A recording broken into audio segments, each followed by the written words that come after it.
I wonder how the story would have had to have been rewritten for that to be included in the main game, but I'm not pressed about it, to be honest with you. And with that Welcome to Marduk's support. definitive wrap up to the cult and all its problems, I once again failed to see how Daybreak 2 contribute. I failed to see how people say that Daybreak 2 contributes nothing to the overall story. Cause that's pretty important. Pretty important. Let me know if you need anything, okay? Appreciate you. Let me know if you need anything, okay? But I had a wonderful time with my playthrough, and I will continue to have wonderful times with my future playthroughs. Everything else about Daybreak 2 is been, yeah, like, I don't know, let me put my controller down. I don't really like to use this angle when it comes to discussions about media and whatever, but there were like a lot of, let's say, newer fans getting into the series. Some people started with Reverie, which is a mistake in and of itself. Some people started with Cold Steel 3, some people started with Daybreak. I started with Cold Steel 1 back in 2017, 2018, one of those years. But I did everything, read everything, played everything. But there's a lot of people that I've seen, and it's usually people who got into the franchise with Daybreak or Reverie, being like, what does this contribute to the overall story? And they haven't engaged with any of the other games in any meaningful capacity before. So on one hand, it makes sense that they would say that. And then I've also listened to bits and pieces of videos, a lot of which, and I cannot stress this enough, a lot of videos that call themselves reviewing Daybreak 2 consistently call it a filler game. And I'm like, what? What do you mean a filler game, dude? Because this was a filler game, then there would be a lot of things in this that just genuinely wouldn't contribute to anything. Like, I don't understand how getting rid of the cult, which is the majority of everybody's problems, getting rid of that is filler? Somehow? How, bro? Make that make sense, dude. And then even if, say for the sake of argument, even if the cult wasn't the main source of all the issues in this game, so we just gonna ignore the whole corrosion corruption thing and leave that untreated? Hello? Nah, B. Nah, you bugging. The people who say that, y'all bugging for real. But yeah, after Kai, I wouldn't call it filler. There's elements that aren't exactly relevant in Kai, but a lot of what's shown and explained is again referenced in Kai. Yeah, exactly. Because like, I don't believe in filler games per se, because the only places that have filler that I've like engaged with, like shows and manga and anime and whatever. But unless it's a spin-off that isn't canonical in any way, this is not a filler game. This is very, very, very important, in my opinion. But now that I can say that I have definitively finished Daybreak 2, main game, post game, all that, now I have my own personal objectives, which is turning everything and everyone into as close to God as possible, and that's going to take a while. But that being said, I can freely, mentally, freely, stream other games now.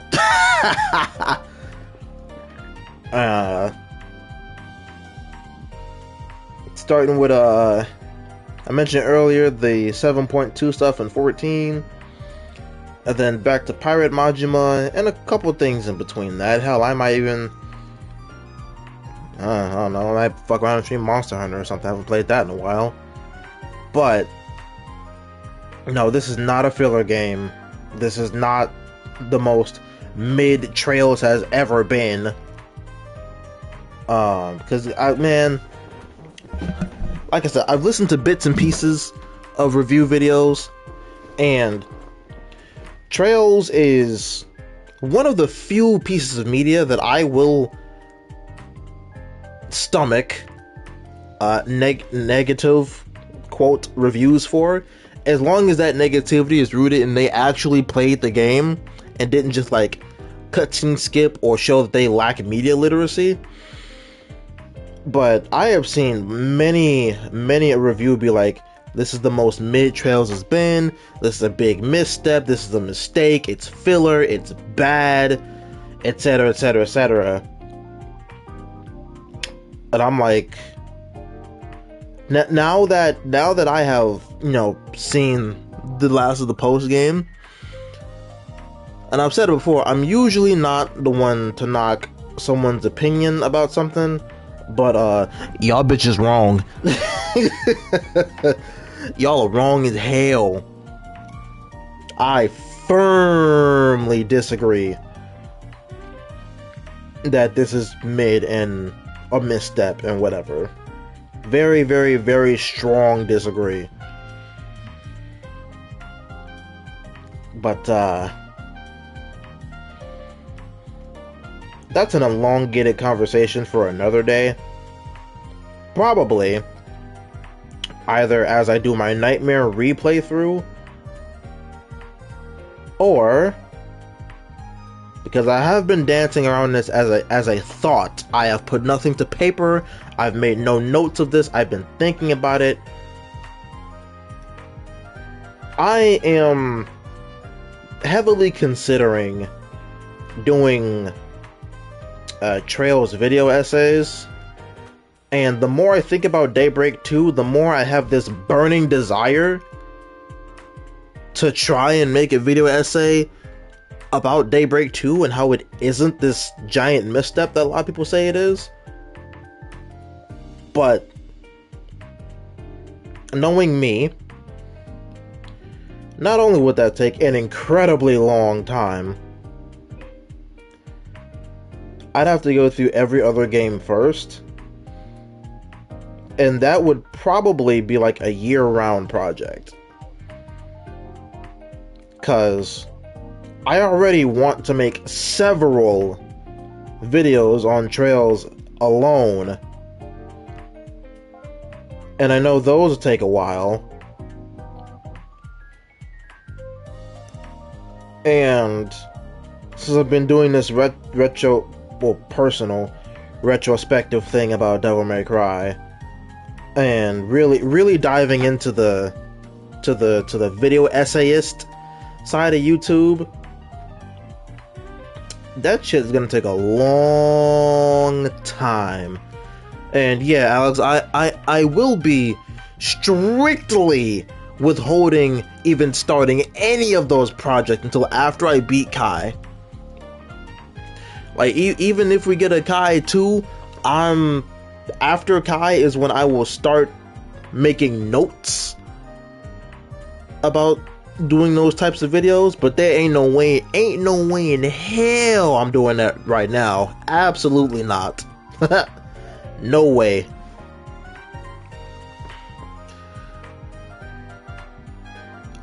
But yeah, there's a lot of big videos I want to do about things that I play, and I've been doing that with the Devil May Cry and action game stuff. Which, by the way, possible.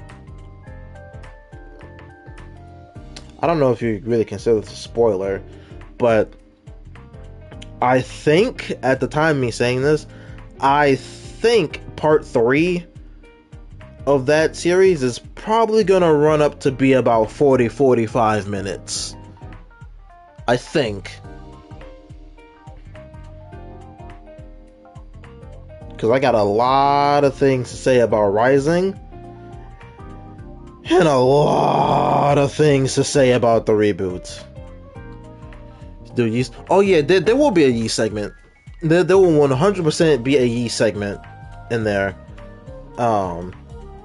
If I decide not to make Yeast its own like dedicated video in that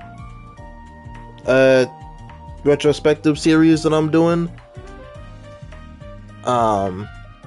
it will take up the majority of the Devil May Cry 5 part, which, spoiler, whenever I do get to the Devil May Cry 5 part, that will be the last video in the series.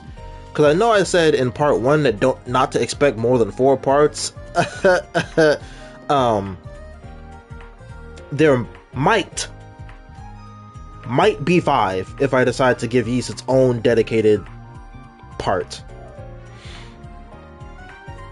But time will tell when I get there. I'm still on my no more, not gonna work on whatever thing. So I uploaded the second part in April, a few weeks ago. So, following my own personal rule, part 3 will not start production until like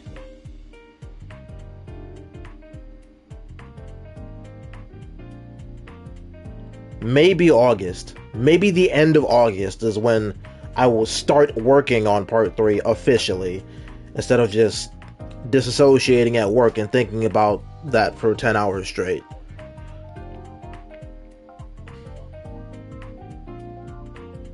But we'll see.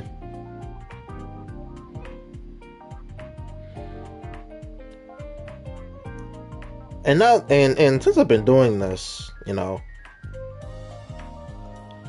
I do hope that at some point or another, my video essays, the more that I do, they like take off. Okay. I'm using my favorite saying again. Multiple things can be true at once. I'm not doing this because I want, you know, the big giant views and the money and fame and recognition.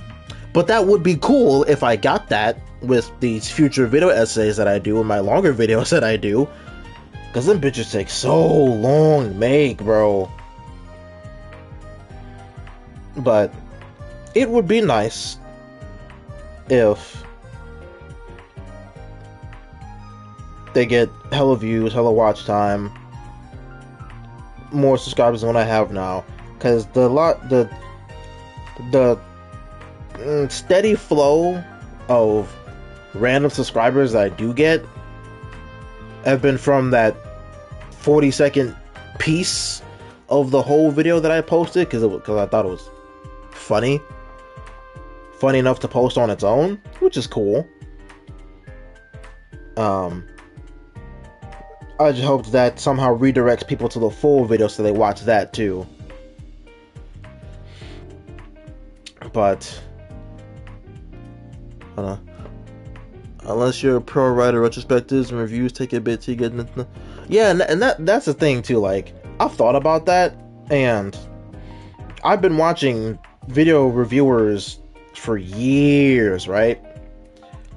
And I don't necessarily want to call myself one, because I'm not technically reviewing these games. I'm just going over my experiences with them and all that. And the one thing that would probably help out a lot is writing scripts, but I hate writing scripts. I like writing, I don't like writing scripts, because I always prefer to just say what's on my head and go from there, because I feel like that's more authentic. Granted, there is authenticity in writing scripts, because you're writing how you feel. but I feel more comfortable saying it as compared to like an action script for live action side projects or shit for fun. Those scripts, I love writing action scripts. I hate writing talking scripts. I can't stand it. Which is why I always say that the closest thing I have to a script is notes. And notes upon notes upon notes. I detest writing scripts.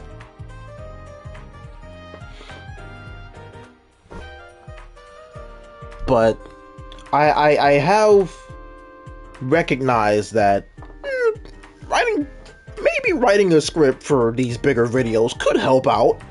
But at the same time, I'm like, nah, fuck that. Bro hates turn-based script writing. Hey, yeah, exactly. You understand me, bro. Oh, you understand me so well. But, yeah, that's the thing. That is my conundrum.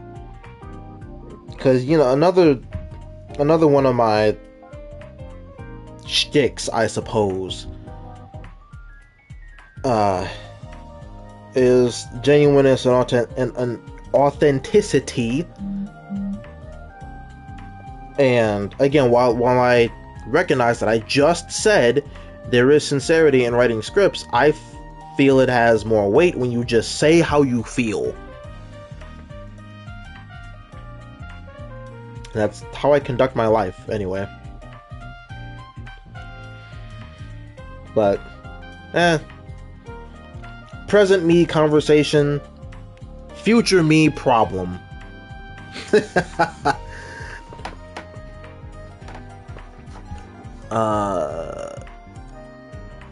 So I did like the Netflix show. I was excited for it. I watched it.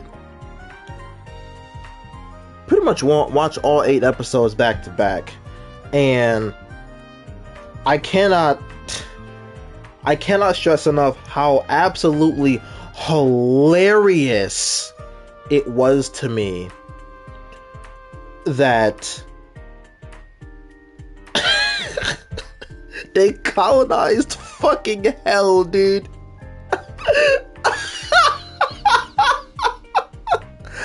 I can't stress how funny that was to me, and various other things.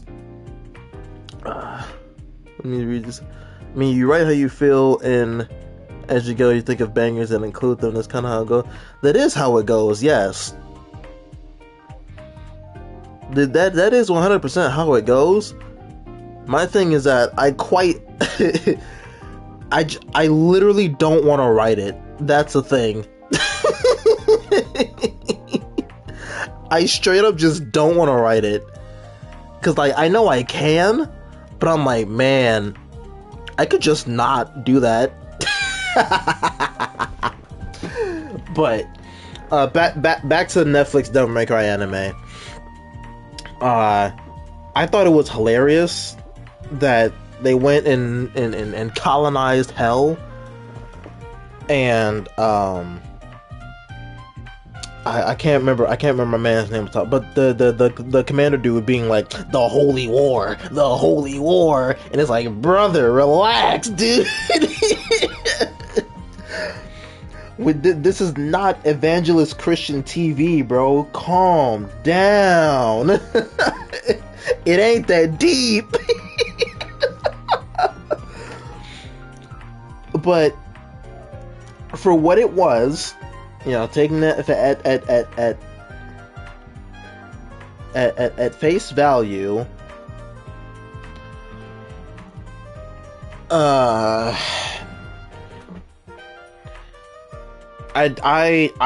agree with pretty much everyone that they should have used more music from the games, and not the remixes that are in the anime. Granted, they're not bad or anything. I don't hate them.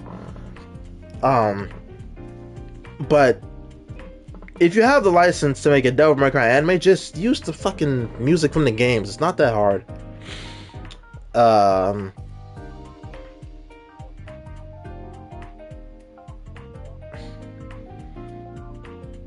I do feel, and this is gonna sound crazy coming from me, right? I do feel that Lady literally swearing after every other word. It was funny at first, but then it's like, okay, sis, bro, do you know any other English words? Like, dog. I'm pretty sure someone somewhere has already made a supercut of how many times Lady has said, and I just her strictly saying either fuck or fucking. Like I say, it was funny at first, but then it got to be excessive, really excessive.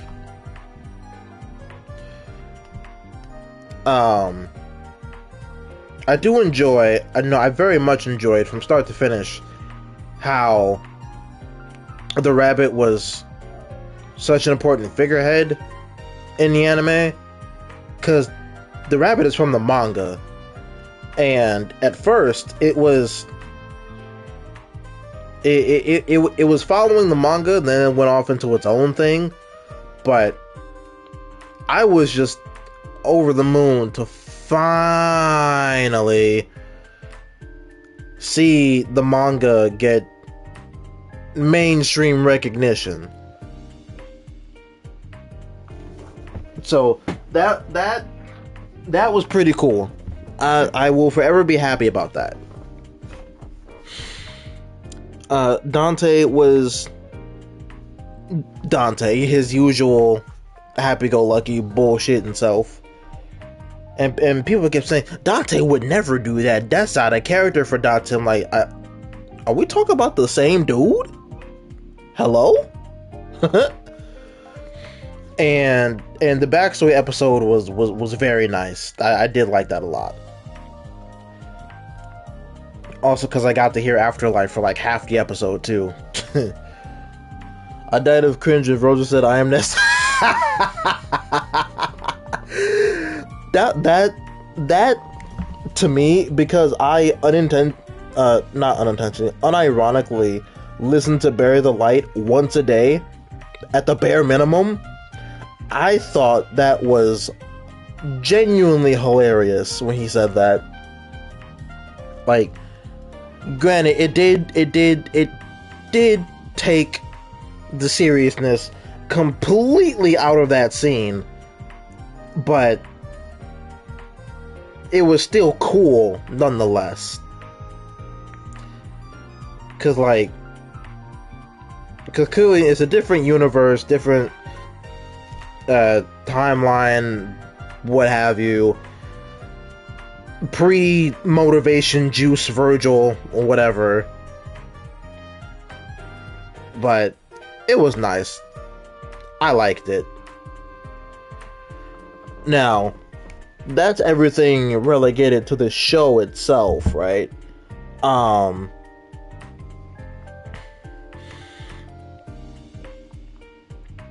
The fuck is that guy's name?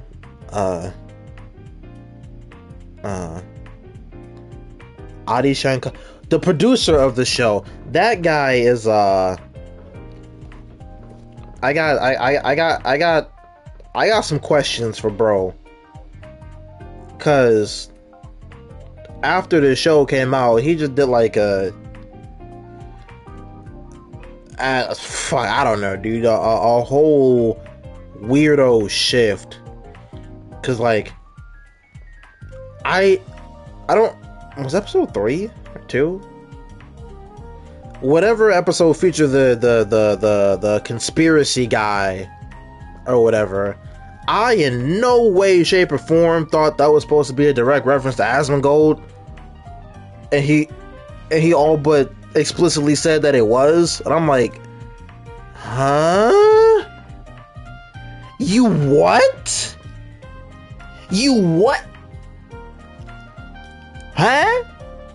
oh nah, gang. Oh nah, gang. And then he's just like flying off at the mouth on Twitter and this and that. I'm like, bro, you were the chosen one. What happened? Like, dude's a crazy Asmund Glazer, and I'm like, man, don't do this to me, bro. Do not do this to me, bro. Come on, dog.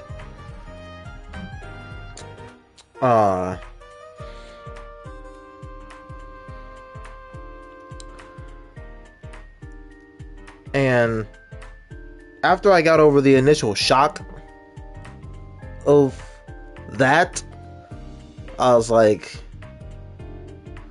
well, he did like accurately portray him being a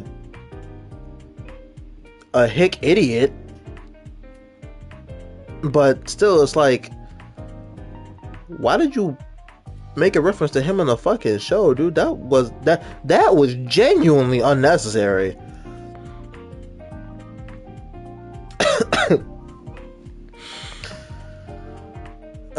But I don't know. Showrunners and show producers can be really weird fucking people. And that, alongside some other things he said, and I'm like, do I want to watch season 2? Granted, I did not watch it on Netflix. You know, I did some sailing for that, because I'm not paying for fucking Netflix. But it's like, that's surprising. But at the end of the day, I did like the show. I did like it quite a bit. I'm not gonna sit here and act like it's the worst thing on the planet, like a lot of people have on various platforms. Yeah, take it at face value, take it what it is, pick it apart when you want to, and have your own opinions. Everyone's entitled to their own opinions. I like it. And I will forever laugh at the fact that America colonized hell. I will forever laugh at that, because that is just genuinely hilarious.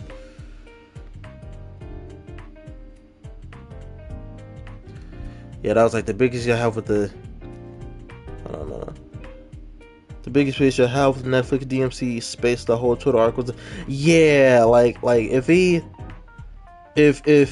Mr. Shankar had not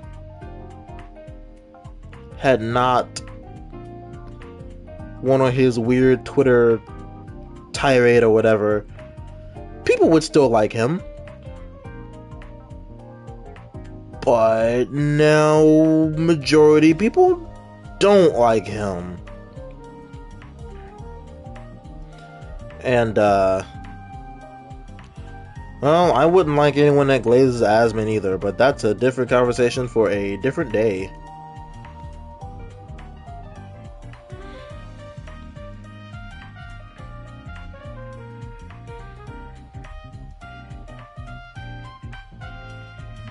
Completely unrelated to what we've been talking about, though, this track right here is like peak conversation music.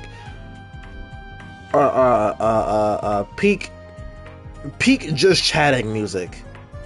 Without fail, this is peak talking music.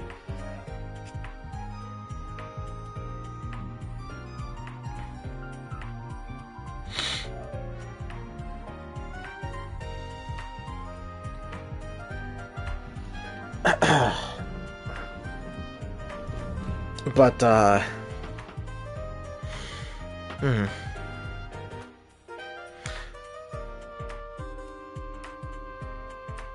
when was the last time I uploaded the stream segment that was just straight yapping to YouTube?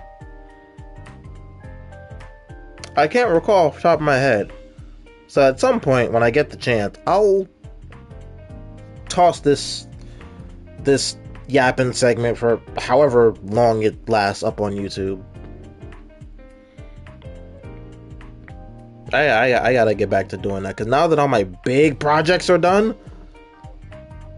I can just post smaller, lesser effort things that don't take me months to do. Was it about...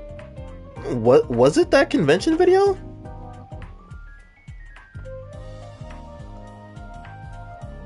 Huh.